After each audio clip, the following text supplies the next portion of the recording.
Boa noite, pessoal. Juvem, tudo tranquilo? Tem som para você aí?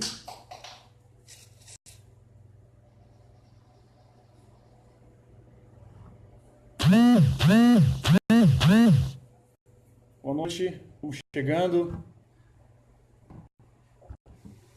Tudo bem? Boa noite, pessoal. Todos na escuta? O som tá bom para vocês aí? Vocês conseguem me ouvir bem?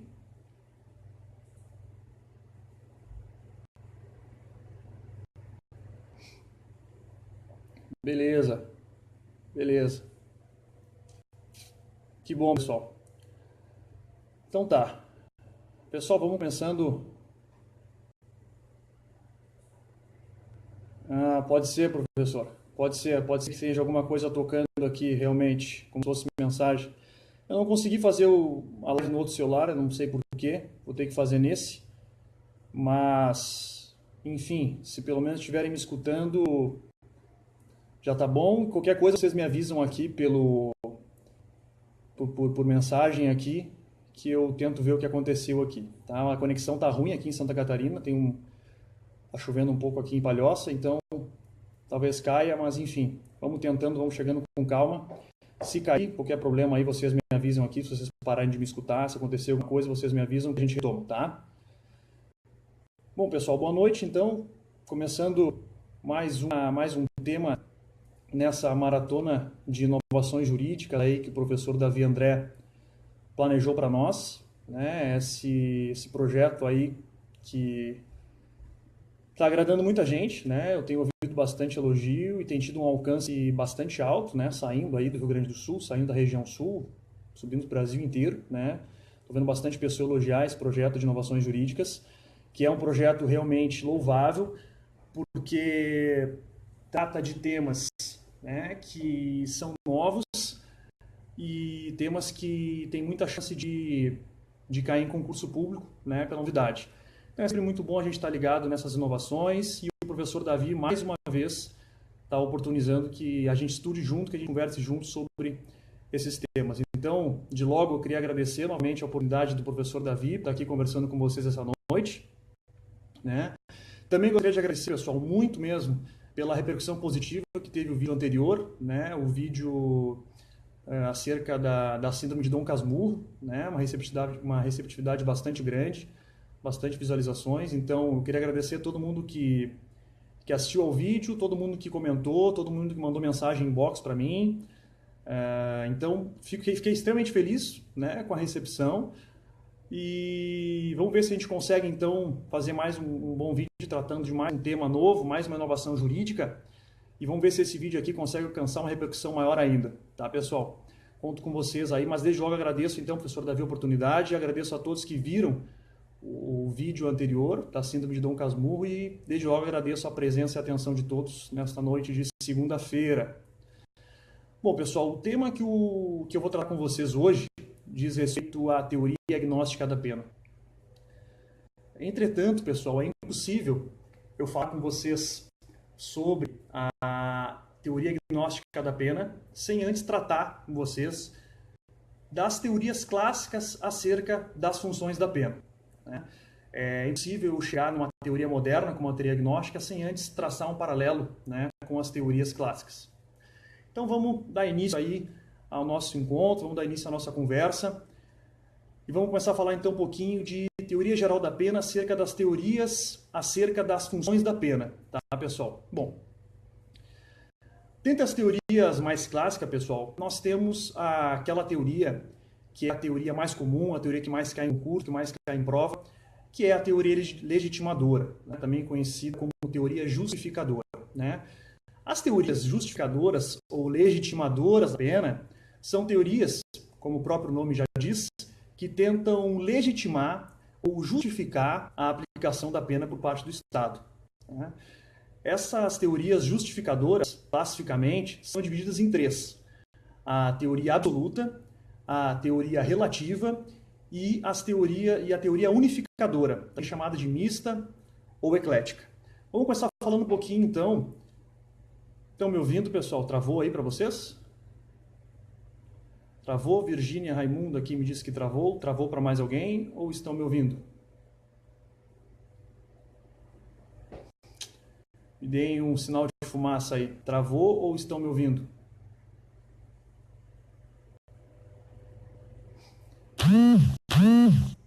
E aí? Travou mesmo? Não me ouvem mais?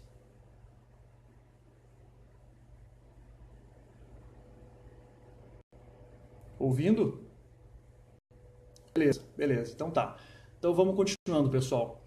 Então é o seguinte, as teorias justificadoras, como eu disse, pessoal, se dividem classicamente em três, né? A teoria absoluta, teoria relativa e teoria mista, unificadora ou eclética.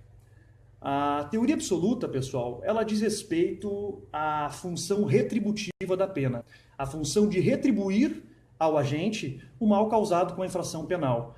Nada mais é do que a reprovação que o Estado aplica ao agente em virtude da prática de uma infração penal. A teoria absoluta, portanto, tem a ver com a função retributiva da pena. A teoria relativa, pessoal, tem a ver com a função preventiva da pena, isto é, com a função da pena que visa evitar o cometimento de novas infrações penais. A teoria relativa, por sua vez, se divide em duas. Se divide em teoria relativa geral, que diz respeito à sociedade, genericamente falando, à comunidade como um todo, e a teoria relativa especial, pessoal, que diz respeito especialmente à figura do agente, a figura da pessoa que praticou a infração penal. Por sua vez, pessoal, tanto a teoria relativa geral quanto a teoria relativa especial se subdividem em duas. Nós temos a teoria relativa geral positiva e a teoria relativa geral negativa. Também temos a teoria relativa especial positiva e a teoria relativa especial negativa. Vamos tratar um pouco de cada uma delas, que vai ficar mais tranquilo, mais fácil de entender. A teoria relativa geral, que portanto diz respeito a toda a sociedade, positiva, diz respeito à necessidade de reafirmação da validade da norma penal negada durante a prática da infração penal. Portanto, diz respeito à necessidade de demonstrar para o público em geral que a norma penal continua válida, diz respeito à reafirmação da validade da norma penal. Essa a teoria relativa geral positiva. Já a teoria relativa geral negativa, pessoal, diz respeito à coação moral exercida por parte do Estado ao aplicar a pena a um agente no sentido de intimidar os demais cidadãos para que não pratiquem uma infração penal. Como se fosse um exemplo, aplica-se uma pena a uma pessoa e se diz para a sociedade, ó, não pratique a infração penal, porque se tu também praticar, tu também vai receber essa pena.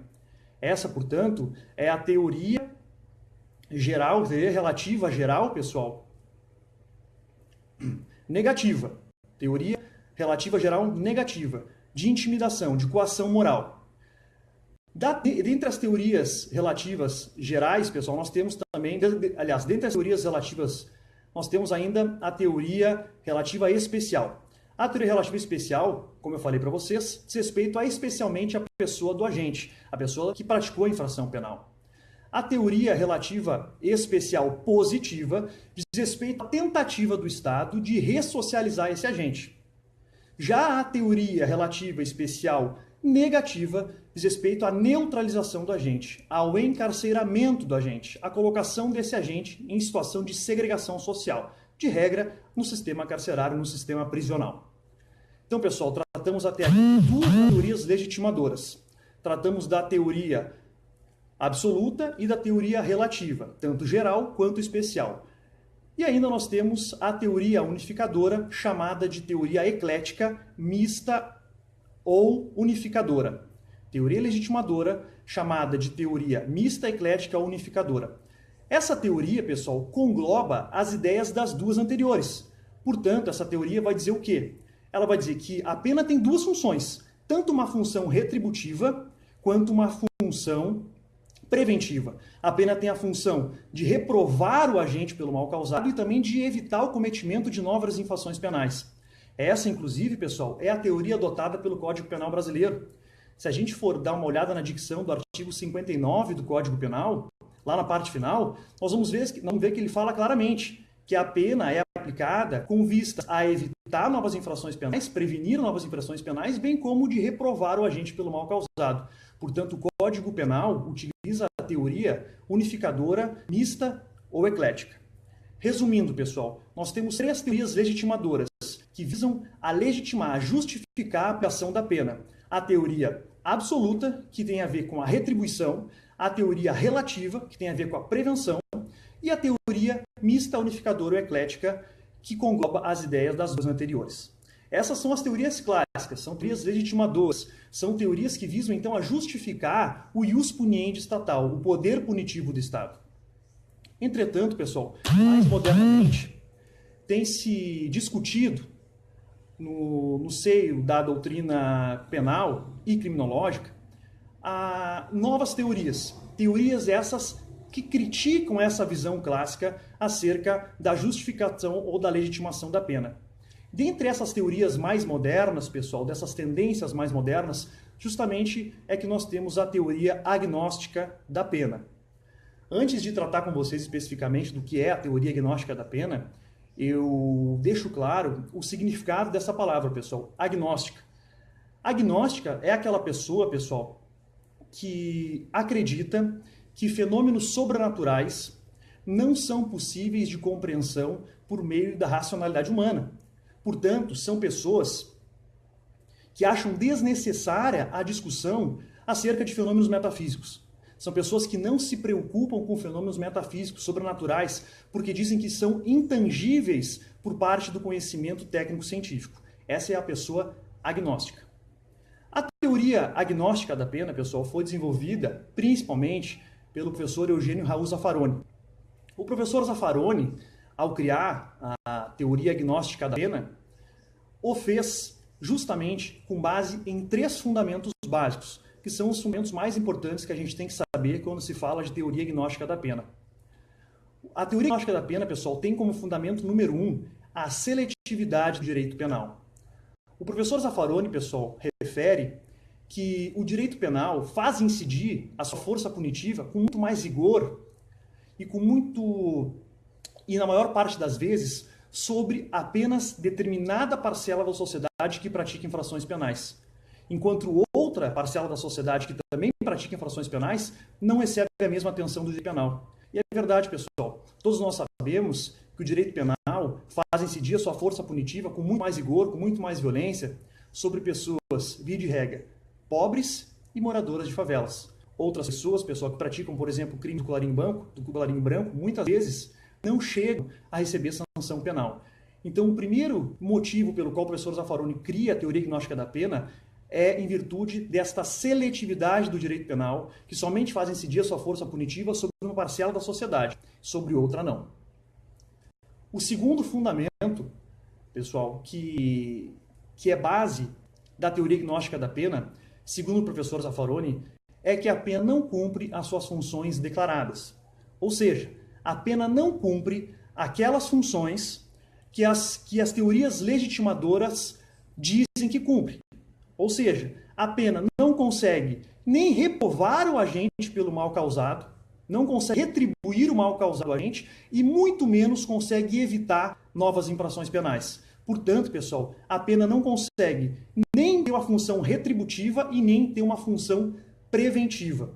Portanto, pessoal, diante dessa ineficácia das funções que as teorias clássicas dizem que ela tem, é que o professor Zaffaroni também fundamenta a teoria agnóstica da pena, em virtude do não cumprimento das suas funções, seja da função retributiva, seja da função preventiva. O terceiro fundamento, pessoal, em cima do qual é criada a teoria agnóstica da pena, é que a pena não se trata de um ato jurídico. O professor Zaffaroni, pessoal, refere que a pena, em verdade, se trata de um ato político, pessoal. Por quê? Porque o professor Zaffaroni, ele explica que o Estado, ao aplicar a pena a alguém, está simplesmente fazendo uma reafirmação do seu poder.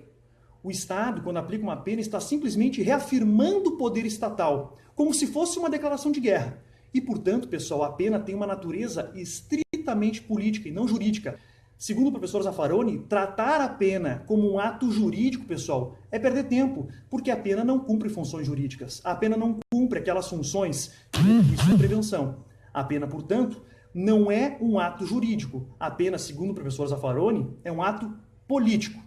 E pior, pessoal, o professor Zaffaroni denuncia que o Estado, ao reafirmar o seu poder aplicando uma pena, o faz mediante violação de direitos fundamentais, pessoal.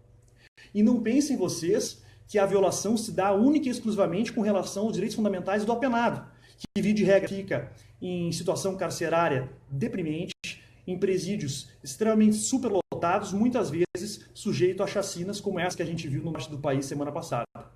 Não, pessoal. O Estado, ao aplicar a pena, segundo o professor Zaffaroni, também está violando os direitos fundamentais do cidadão, da sociedade. Sabe por quê? Porque a sociedade, pessoal, não vai receber alguém ressocializado. Muito antes, pelo contrário. Provavelmente vai receber alguém em condições piores do que entrou. Então, pessoal, esses são os 3 fundamentos pelos quais o professor Zaffaroni cria a função agnóstica da pena. Primeiro, a questão da seletividade do direito penal. Segundo, pessoal, a questão de que a pena não consegue cumprir suas funções declaradas. E terceiro, a questão de que a pena é um ato político por mera reafirmação do poder estatal mediante violação de direitos do apenado e da própria sociedade. Bom, pessoal, a teoria gnóstica da pena, por óbvio, merece discussão, merece debate. O professor Zaffaroni, diferentemente do que muita gente pensa, ele não é um abolicionista. Ele não defende pura e simplesmente a extinção ou afastamento por completo do direito penal da sociedade, não. O professor Zaffaroni é sim um minimalista. O professor Zaffaroni, ao criar a teoria gnóstica da pena, está tentando propor uma redução drástica da incidência do poder punitivo estatal. Se algum dia perguntarem para vocês qual é a função da teoria gnóstica da pena, é essa. É a redução drástica do poder punitivo estatal. É a mitigação do ius puniendi do Estado. No maior nível possível, a redução do poder punitivo estatal. Essa é a função primordial da teoria gnóstica da pena. Como minimalista que é o professor Zaffaroni.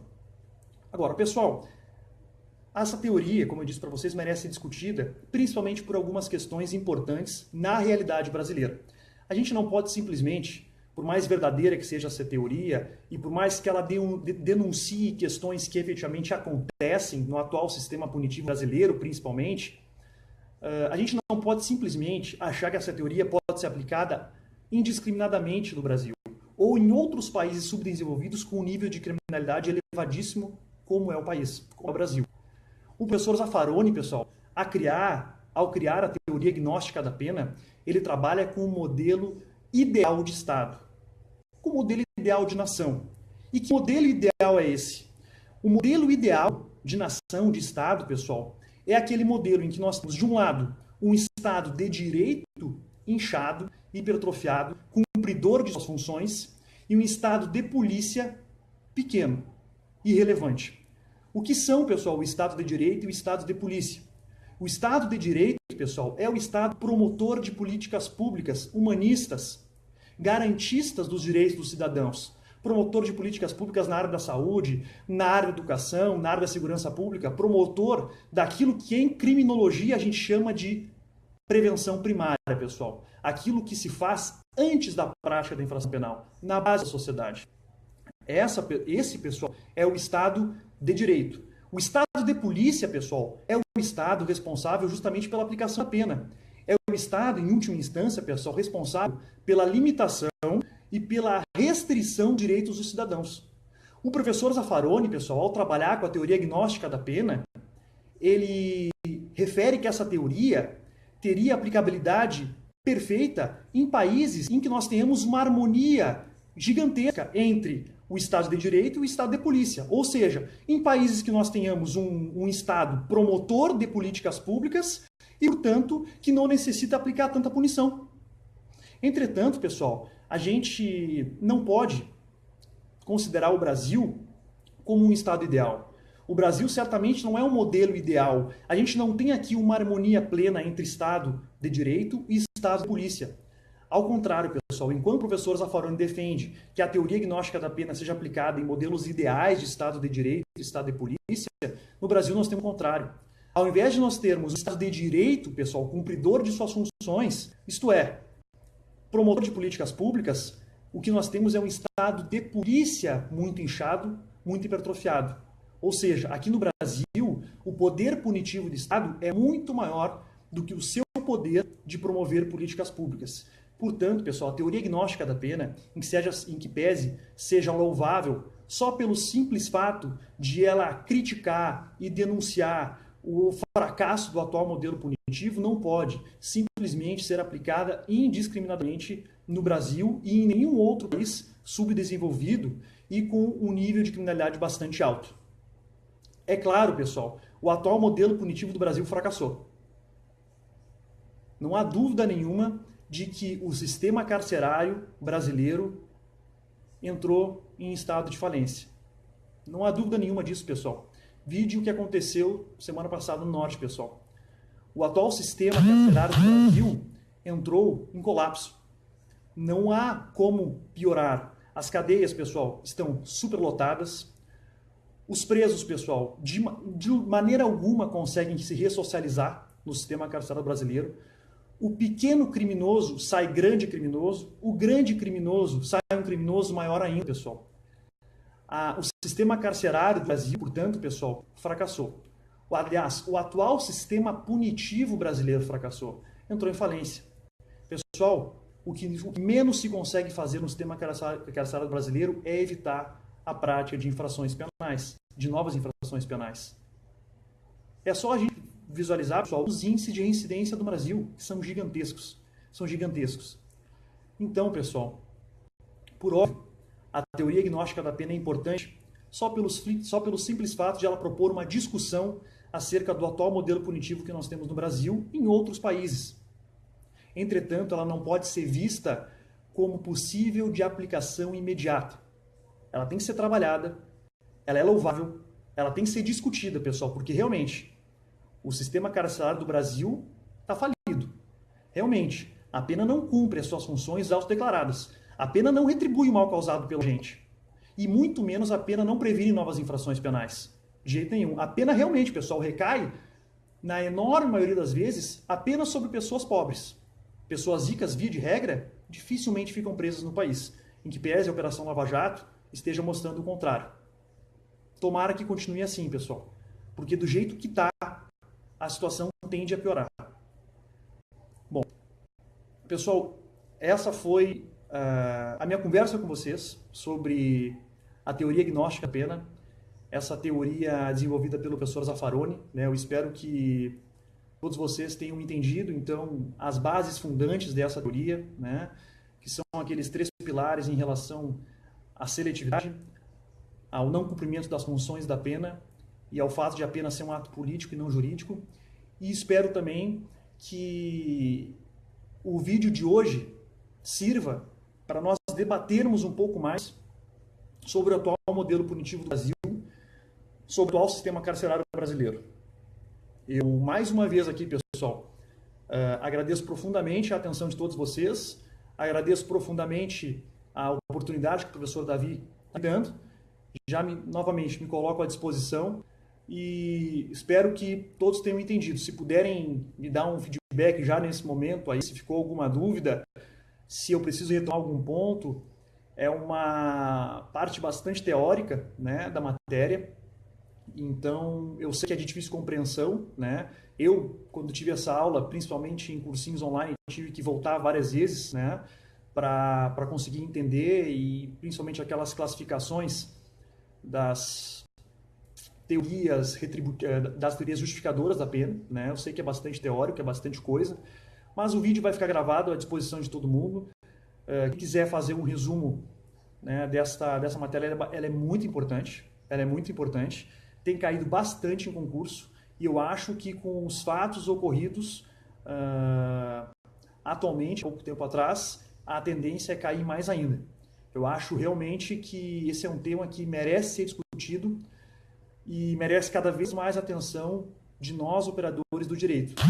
Porque se nós não dermos o primeiro passo no sentido da mudança em relação ao atual sistema carcerário do Brasil, as coisas vão piorar. Beleza, pessoal. Pelo que eu estou vendo aqui, a princípio deu para entender, né? Ficou clara a explicação. Bom, pessoal, eu de novo me coloco à disposição de vocês.